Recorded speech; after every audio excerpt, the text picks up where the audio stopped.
নাম আমিরা রহমান এবং আমি মরহুম অর্থমন্ত্রী সাবেক অর্থমন্ত্রী এম সাইফুর রহমানের বড় নাতনি। আসসালামু আলাইকুম রহমতুল্লাহি বারাকাতু। আজকে আপনার লগে কিছু ইম্পর্টেন্ট ইনফরমেশন শেয়ার করবো, আর এই ইম্পর্টেন্ট ইনফরমেশনটা হইল গিয়া এম সাইফুর রহমান সাহেবরে নিয়া, যে আমি করতাম না, করবা থান নাতিন এম নাসির রহমান সাহেবর মেয়ে। আউকে আমরা শুনি এম নাসির রহমান সাহেবর মেয়ে এবং সাইফুর রহমান সাহেবর নাতিনে সাইফুর রহমান সম্পর্কে কিতা হইন, আউকে আমরা শুনি ইনশাআল্লাহ। আসসালামু আলাইকুম সবাইকে, আমার নাম আমিরা রহমান এবং আমি মরহুম অর্থমন্ত্রী সাবেক অর্থমন্ত্রী এম সাইফুর রহমানের বড় নাতনি। আজকে আই এম সো গ্ল্যাড যে খুবই সুন্দরভাবে একটা আয়োজন করা হয়েছে ওনার স্মৃতি পরিষদের হিয়ার ইন লন্ডন, অ্যান্ড সব অনুষ্ঠানটা যে এত সুন্দরভাবে গেছে, সবাইকে ওইটার জন্য অনেক ধন্যবাদ। আজকে যেটা আমি বক্তব্য রেখেছি, আজকে আপনাদের সাথেও শেয়ার করবো কিছু স্মৃতি আমার দাদার সাথে বড় হতে। সো আমরা যদিও ঢাকায় বড় হয়েছি, আমার দাদা আমাদেরকে সবসময় ফেরি লঞ্চ পার করে সিলেটে বছরে তো কয়েকবার নিয়েই যেতেন, অ্যান্ড ওই ছোটোবেলার যে টাইমসটা আমরা এখানে স্পেন্ড করেছি হ্যাজ ডেভেলপড ইনটু আমাদের দেশের প্রতি যে টান, দেশের মানুষের প্রতি যে টানটা আমাদের মধ্যে যে এমবেড করেছে আমার দাদা, and this goes all credit goes to him.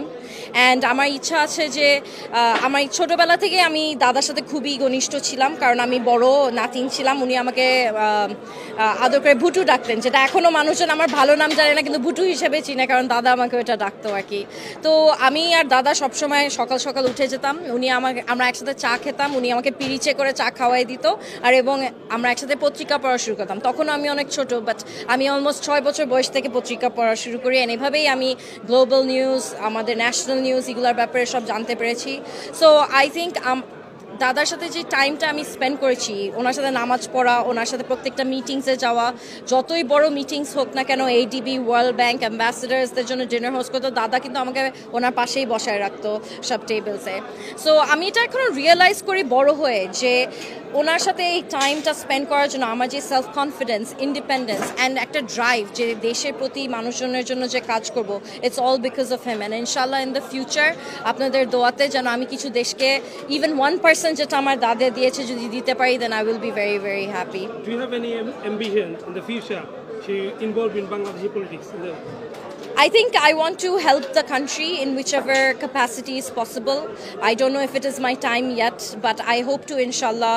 For me, it's about giving back to the people. If it is in the capacity of a politician or not even a politician or an advisor, that's not important for me. I think it's more helping the people of the country. How do you want to see Bangladesh in 10 years' time? In 10 years' time, how do I see Bangladesh? How do you want to?